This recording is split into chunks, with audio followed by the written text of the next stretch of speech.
I know people say never to judge a book by its cover, but it's hard not to with video games sometimes. I for sure did that with Horace. It's an 8-bit retro nostalgia-fueled platformer narrated exclusively by its sentient robot protagonist. I figured this game would be a breezy walk down memory lane, and while the game does have its share of old-school pop culture references, hiding behind it is a gripping, mature tale of loss and a hard-as-all-heck platformer. So is Horace worth diving into if you don't want to get good? Let's talk about it. Before we do, quick reminder to please like the video if you like the video. Leave a comment down there. Let me know what you think of the game, of the review, other games you want me to review, how your day's going, I don't care. Just go put a comment, hit the like button. It helps a lot. Now, the first thing you notice about Horace is its presentation. The game is narrated completely by its main character, a sentient robot, which was built by an old man to clean up junk around his mansion. Now, while the robotic voice first felt like a gimmick to me that I thought would get old, it really grew on me as the game went on. I found Horace quite endearing, and it deepened my investment into the story he was telling. Visually, the game looks retro but solid. There's a lot of detail in all the locales the game takes you through. It's very crisp, the visuals are crisp even with that retro style. I'm still not the biggest fan of this kind of old school thing that indie games are just totally in love with these days, but Horace managed to keep me above neutral, which is an accomplishment. I really enjoyed the music as well, which was similarly old school, MIDI sounding, chiptune kind of stuff. But most of the music was either an homage or honestly it felt like a straight lift of music taken from other retro games and movies that are being referenced by Horace. So that added another layer of familiarity, and I just enjoyed it. Horace manages to feel completely modern and completely retro at the same time, which if you're going to do a game like this, that's how it should be. So this to me is the example of retro styling that other games should try and follow. I see it as an absolute win, and I give the presentation a rating of a 4 out of 5. What seems to start as a lighthearted, fun tale of a garbage cleaning robot, Horace quickly reveals that it is here to tell a real story. Now, I don't want to get into too many spoilers, but the game covers death, loss, war, growing old and apart, what happens when a family is torn apart from one another, only to come back years later after independently growing and changing. There's a time jump pretty early on in the game, after which Horace slowly reunites with the members of the family that he was built for. Each have been doing their own thing, and honestly, not all of those things are good. The story and characters are really engaging, which was especially surprising because, again, the entire game is narrated by Horace. So while all the characters speak and have lines, they're speaking through the voice of Horace as he tells you what happens. But this actually helped, I think, because ultimately this is Horace's story. Even with all these supporting characters, it's really about him, and having the story presented in this way, I think makes it more impactful.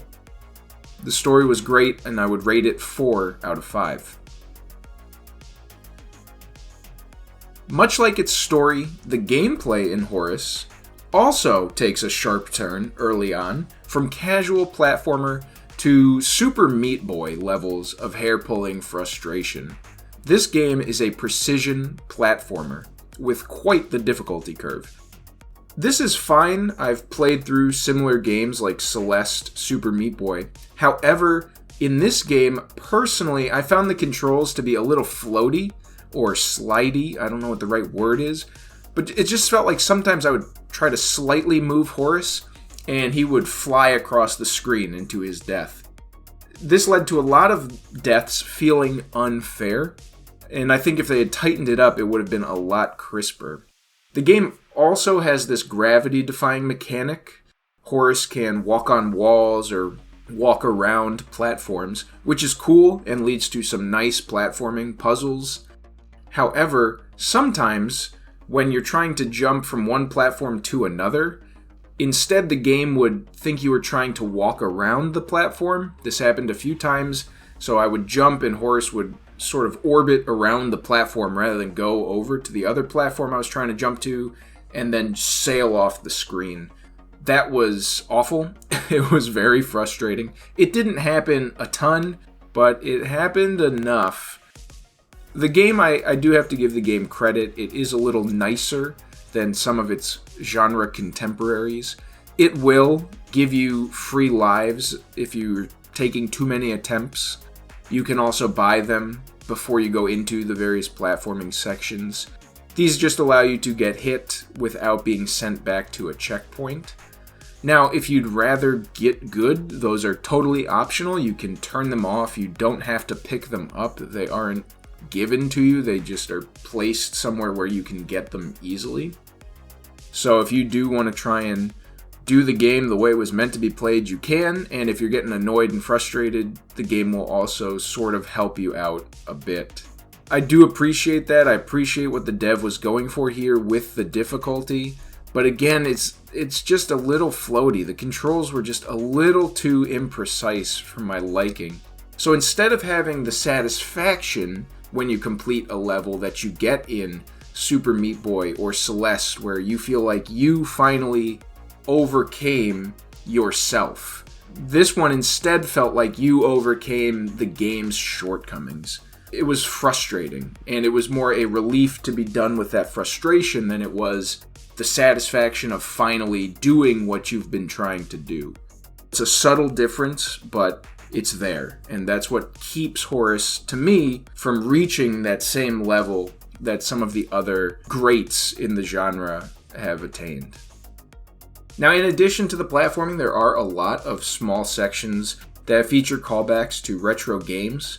For example, there's one section where you're driving a car, and it's similar to those retro racing arcade games like Outrun or Pole Position that I remember playing as a kid in the arcades.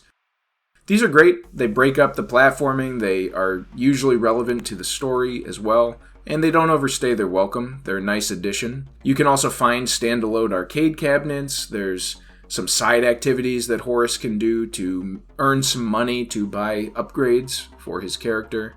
They're great fun distractions as well. Lots of little rhythm type games. They're there. You can do them as much or as little as you want. They're a nice addition to the game. For the gameplay, I would give it a rating of a 3.5 out of 5. I think Horace slid under the radar for many people, myself included. I had never heard of it until I saw a sale thread for it on our Nintendo Switch Deals, my favorite subreddit. And this is ultimately a shame because I do think this is a great game. I think it tells a great story. It provides a solid platforming challenge and is a huge experience, clocking in at around 15 hours, with some additional side content that you can explore if you'd like. Now, it goes on sale regularly for a couple dollars. I think I got it for $2. I think it was in a Humble Bundle or a monthly bundle or something a couple months ago. But honestly, it's worth picking up for anyone who wants a game with a solid story or a platforming challenge. Of course, it is challenging, so don't say I didn't warn you, because it definitely didn't feel like the game did. For a final rating, I would give Horace a 4 out of 5, and for value, I'd say it's worth it at full price for $15. I think this is a great game, but it does go on sale, so you might want to wait anyway. So what do you guys think? Have you played Horace? Is it one of your favorites? Let me know in the comments below. Again, please like the video, comment. It really helps get some conversation going. You can follow me on Twitter, on Twitch. All the links are in the description. And I'll see you guys with the next video.